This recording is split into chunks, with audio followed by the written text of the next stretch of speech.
જે સમય વિદ્યાર્થી મિત્રો ધોરણ 12 સાયન્સમાં ચેપ્ટર નંબર 12 પરમાણુ એટલે કે એટમ્સનો આજે આપણે અભ્યાસ કરવો છે. એટમ્સ નામના ચેપ્ટરમાં આપણે સમરીના ફોર્મમાં જોઈએ તો જે ફોર્મ્સ અને પ્લમ પુડિંગ મોડેલ આપ્યું હતું, ત્યારબાદ રુથરફોર્ડના સૂચનથી ગાઇગર એન્ડ માસ્ટરનો પ્રયોગ આવે છે. પરમાણુ પોલો છે, ધન વિદ્યુતભાર કેન્દ્રિત થયેલો છે એની અંદર, કેન્દ્રની અંદર. ત્યારબાદ રુથરફોર્ડનું મોડેલ આવે છે. બોહરે 3 અધિતર્ક આપ્યા, પછી હાઇડ્રોજન પરમાણુની ઉર્જા, વેગ અને ત્રિજ્યાનું સૂત્ર આવે છે. આયનીકરણ ઉર્જાની વાત આવે છે અને છેલ્લે બોહરની મર્યાદા આવે છે. તો આપણે પરમાણુ ચેપ્ટર સ્ટાર્ટ કરીએ. સૌથી પહેલા વૈજ્ઞાનિકોને ખબર નથી પરમાણુ કેવો છે, અંદર શું છે. તો જે થોમ્સને E/m નું મૂલ્ય આપ્યું. E/m ના મૂલ્ય આપ્યા પછી જે થોમ્સને પ્લમ પુડિંગ મોડેલ આપ્યું. પ્લમ પુડિંગ મોડેલ આવું દેખાતું હતું. એને એવી વાત કરી કે ધન વિદ્યુતભાર બહારની સપાટી પર છે અને ઋણ વિદ્યુતભાર જેમ તરબૂચની અંદર બી આવે એની માફક છે, કેન્દ્રિત થયેલો છે. એટલે કે આ તડબૂચ મોડેલ કહેવાયું. પણ જે ઇલેક્ટ્રોનની સ્થિરતા અને પરમાણુની સ્થિરતા એવું કશું દર્શાવી શકતું નહોતું. ત્યારબાદ રિયલ પરમાણુનું મોડેલ ગાઇગર અને માસ્ટર નામના વૈજ્ઞાનિકે પ્રયોગ કર્યો. પછી એટલી ખબર પડી ખાલી કે ધન વિદ્યુતભાર કેન્દ્રમાં કેન્દ્રિત થયેલો છે અને આજુબાજુ ઋણ વિદ્યુતભારી તેવા ઇલેક્ટ્રોન ગતિ કરે છે. ત્યારબાદ ગાઇગર અને માસ્ટર નામના વૈજ્ઞાનિકે NS રુથરફોર્ડના સૂચનથી પ્રેક્ટિકલ કર્યો. એટલે વાસ્તવમાં લોકો આને રુથરફોર્ડનું મોડેલ જ કહે છે આલ્ફા પ્રક્રિયા માટેનું, પણ વાસ્તવમાં પ્રયોગ કરેલો છે ગાઇગર અને માસ્ટરને. NS રુથરફોર્ડે તો ખાલી સૂચન કર્યું હતું.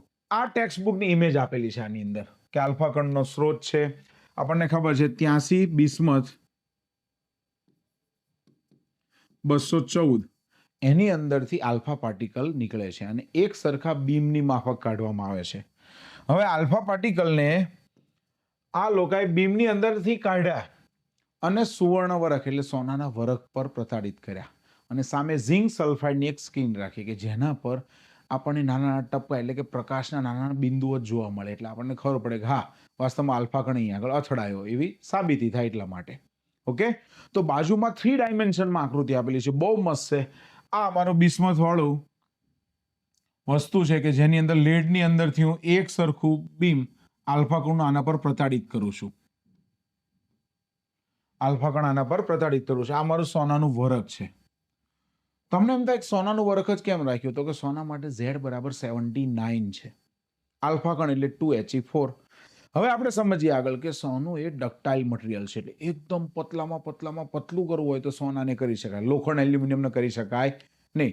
અને પાછળ ઝિંક સલ્ફાઇડની સ્ક્રીન રાખેલી છે. હવે જોજો, જેટલા આલ્ફા કણો છે ને પ્રતાડિત થઈને મોસ્ટ ઓફ આમાંથી નીકળી જાય છે, મોસ્ટ ઓફ આ ખૂણાની અંદરથી નીકળી જાય છે મોસ્ટ ઓફ. જો હવે અથડાઈને પાછા જતા હોય એવા કેટલા? તો કે એવા બહુ જ ઓછા છે. ટેક્સ્ટ બુકની અંદર વાત કરી છે 8000 એક પાર્ટિકલ પાછો અથડાય, બાકી 7999 સીધા બહાર જ નીકળી જાય. ખ્યાલ આવ્યો દરેકને?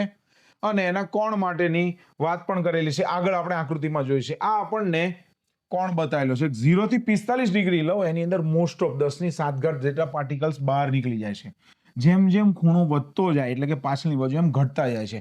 આ ટેક્સ્ટ બુકની આકૃતિ છે, પણ આ આકૃતિ તમને ઓછી ખબર પડે. આ 3 ડાયમેન્શન જોશો એટલે ખબર પડશે કે 0 થી 45 ડિગ્રીનો ખૂણો કર્યો છે એની અંદર બહુ બધા છે. જો નંબર ઓફ પાર્ટિકલ્સ બહુ બધા છે. બાકીના ખૂણે જો 90 પછીના ખૂણે તો બહુ જ ઓછા છે. 180 તો બહુ જ ઓછા થઈ જાય. જોયું તમે? એટલા માટે કીધું કે 8001 પાર્ટિકલ્સ રિટર્ન થાય છે. આના પરથી આપણને ખબર શું પડી? તો કે ખબર એવી પડી કે પરમાણુ મોસ્ટ ઓફ પોલો છે. મોસ્ટ ઓફ આલ્ફા પાર્ટિકલ એની બહાર નીકળી જાય છે, આરપાર નીકળી જાય છે. તો પાછા આવે છે એનું શું કારણ? તો કે પરમાણુના કેન્દ્રમાં કોઈક એવી ધન દળદાર વસ્તુ છે કે જે અપાકર્ષણ કરીને મારા આલ્ફા કણને પાછો ફેંકે છે. આ આલ્ફા કણ એક્ઝેક્ટ 180 ડિગ્રી પાછો જાય એને કહેવાય હેડ-ઓન સંઘાત. શું કહેવાય એને? હેડ-ઓન સંઘાત. અને હેડ-ઓન સંઘાત હોય ત્યારે θ બરાબર પાઈ ગણવામાં આવે છે. હવે ઇમ્પેક્ટ પેરામીટરની વાત કરું તો આ મારું અંદર કેન્દ્રમાં રહેલું ધન ન્યુક્લિયસ છે. આ મારા આલ્ફા પાર્ટિકલ્સ છે. આ બધા નાના નાના તમને દેખાય છે, જોયા? આલ્ફા પાર્ટિકલ્સ છે.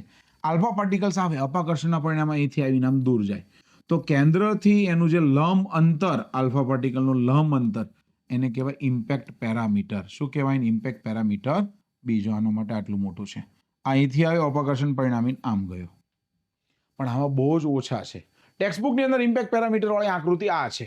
આ tan θ/2 એ CBSEમાં આવે છે સૂત્ર, NCERTમાં એનો ઉલ્લેખ છે નહીં. આ બી છે ઇમ્પેક્ટ પેરામીટર. જોઈએ આપણે લક્ષ્ય ન્યુક્લિયસ, એના કરતાં તમને 3 ડાયમેન્શન વાળી ઇમેજમાં થોડી વધારે ખબર પડશે.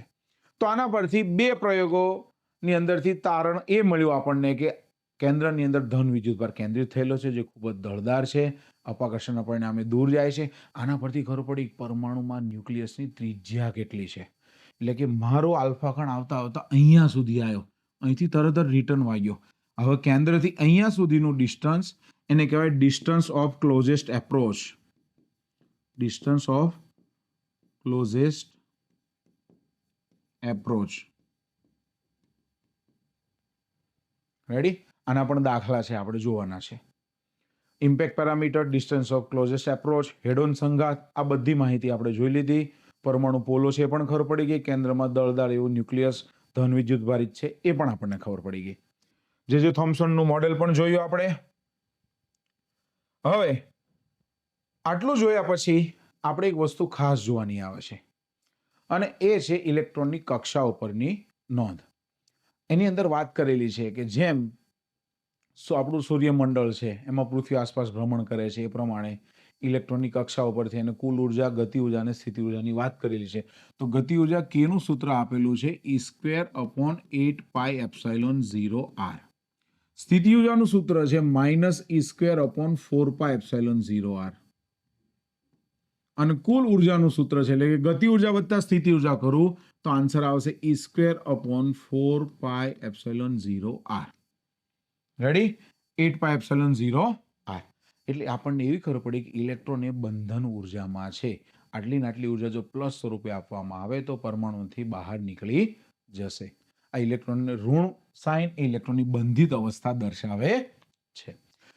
ત્યારબાદ રુથરફોર્ડ નામના વૈજ્ઞાનિકે એવી વાત કરી કે ભાઈ કેન્દ્રમાં રહેલો ધન વિદ્યુતભાર છે, ઇલેક્ટ્રોન છે એની આજુબાજુ ગતિ કરતો કરતો કમાન આકારની ગતિ કરીને ઉર્જા ગુમાવતો ન્યુક્લિયસમાં વિરામ પામે છે. અને વાત કરી કે પરમાણુ સ્થિર નથી, એના પરથી એવું સાબિત થાય. તે વાત પણ તદ્દન ખોટી છે. ઉત્સર્જન અને શોષણ વર્ણપટની વાત પણ રુથરફોર્ડે કરી, એ વાત પણ એની તદ્દન ખોટી છે. તો આના પછી આપણે હવે બોહરનો અધિતર્ક ભણીશું આના પછીના ટોપિકમાં, અને એની ઉર્જા, ત્રિજ્યાનું સૂત્ર, આયનીકરણ ઉર્જા, એની આપણે ચર્ચા કરીશું. તો હવે આ 3 સૂત્ર આપેલા છે, આના પરથી MCQ બહુ બધા આવે છે કે ભાઈ ગતિ ઉર્જા અને કુલ ઉર્જાને માઇનસનો સંબંધ છે. કયો સંબંધ છે? માઇનસ. શોર્ટકટ ટ્રીક છે યાદ રાખવા જેવી.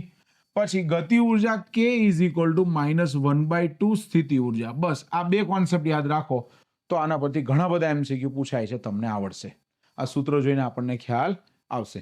તો હવે આપણે મોડું નહીં કરતા સૂત્રો સ્ટાર્ટ કરીએ. આલ્ફા કણના પ્રક્રિયા અંગે રુથરફોર્ડનું ન્યુક્લિયર મોડેલ.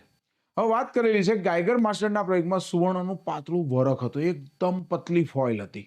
અને મેં વાત કરી સોને ડક્ટાઇલ મટીરિયલ છે, એને જ ઘડી શકાય. ખ્યાલ આવે છે? તો એની વરખની જાડાઈ તો કે ટેક્સ્ટબુકની અંદર આપેલી છે 2.1 × 10⁻⁷ મીટર. ત્યારબાદ આલ્ફા કણ કરતા કેટલા ગણો ભારે છે? તો કે 50 ગણો ભારે છે એવું કહી શકાય. અને તમે વિચારો કે Z = 79 હોય અને સામે આલ્ફા કણ આટલો અમથો હોય તો આઈને અથડાઈને પાછો જઈ શકે. ટેક્સ્ટબુકના ઉદાહરણમાં વાત કરેલી છે કે મારે જે માપવાનો એ કણ આટલો અને સામે દોડતો આવે છે કણ આટલો મોટો, તો એવું થાય નહીં. એટલા માટે વૈજ્ઞાનિકોએ સોનું ડક્ટાઇલ મટીરિયલ છે પ્લસ એનું ન્યુક્લિયસ થોડું ભારે છે, એટલા માટે ચેક કર્યો આ સુવર્ણ વરખનો પ્રયોગ. રુથરફોર્ડના પ્રયોગમાં ખાલી જગ્યામાંથી ઉત્સર્જિત ઉર્જા, ખાલી જગ્યા ઉર્જાના આલ્ફા કણો 83 બિસ્મથ 214, અને જે આલ્ફા કણ પ્રતાડિત થાય છે એની ઉર્જા છે 5.5 મેગા ઇલેક્ટ્રોન વોલ્ટ.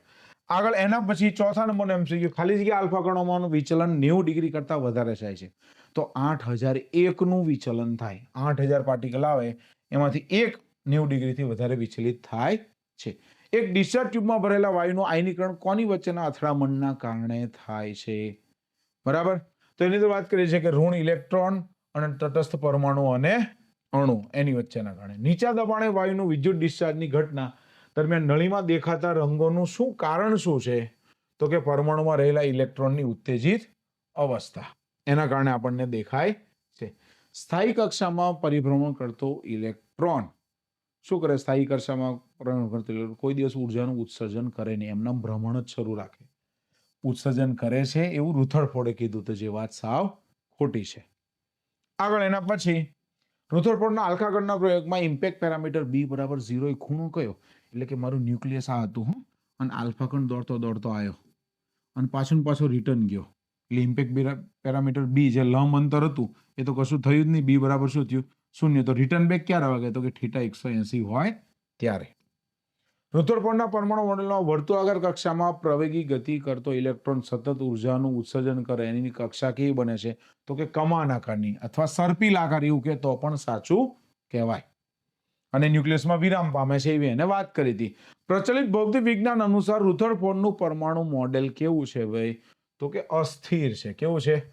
અસ્થિર. અર્ધ સ્થિર નહીં હો ભાઈ. રુથરફોર્ડના આલ્ફા કણનો પ્રયોગ શું સૂચવે છે? તો આલ્ફા કણનો પ્રયોગ છે કે ન્યુક્લિયસની આસપાસના અવકાશમાં આલ્ફા કણ પ્રક્રિયણ પામે છે. ત્યારબાદ આલ્ફા કણના પ્રયોગમાં એક જ પ્રક્રિયણ માટે મોટો પ્રક્રિયણ કોણ મળે છે તે સમજાવો. રુથરફોર્ડે શું વાત કરી? બહુ બધા મુદ્દા આપેલા છે, તમે શાંતિથી વાંચજો. મને ખબર છે પરમાણુનું સમગ્ર દળ અને પરમાણુનું સમગ્ર ધન વિદ્યુતભાર પરમાણુના કેન્દ્રમાં બિંદુવત રીતે સંગ્રહિત થયેલો છે. આવી વાત રુથરફોર્ડે વિચારી હતી. સ્થિર કક્ષામાં ભ્રમણ કરતા ઇલેક્ટ્રોનની ઉર્જા હંમેશા ઋણ છે. આપણે જોયું -e²/8πε0r. એનો મતલબ એવો થાય કે ઇલેક્ટ્રોન એ શું છે? બંધનમાં છે એવું થાય. એ કક્ષા માટેની બંધન ઉર્જા છે. ઉત્સર્જન કરતો નથી, ઋણ વિદ્યુતભાર ધરાવે છે, ઇલેક્ટ્રોન પર કેન્દ્રગામી બળ ના ભાઈના. હેડોન સંભાગમાં ઇમ્પેક્ટ પેરામીટરનું મૂલ્ય કેવું હોય? હંમેશા શૂન્ય હોય. હેડોન સંઘાત એટલે સામે આવીને અથડાવો એને કહેવાય હેડોન સંઘાત. જેમ ઇમ્પેક્ટ પેરામીટરનું મૂલ્ય મોટું તેમ પ્રક્રિયણ કોણ કેવો હોય? નાનો.